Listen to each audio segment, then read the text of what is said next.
কিন্তু গিন্নি, তুমি অত ভাবছো কেন? বিনুর তাপ তো নেবে গেছে।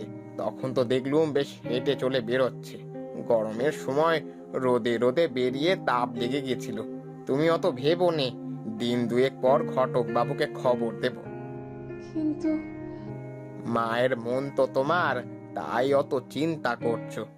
ভেবো নে, আমাদের বিনু ঠিক আছে।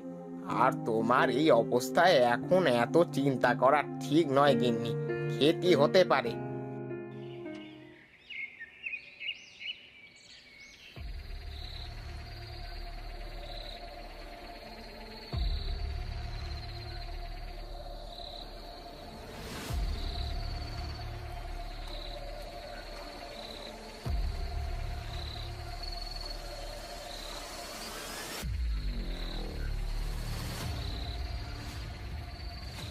তোমাকে কইলুম না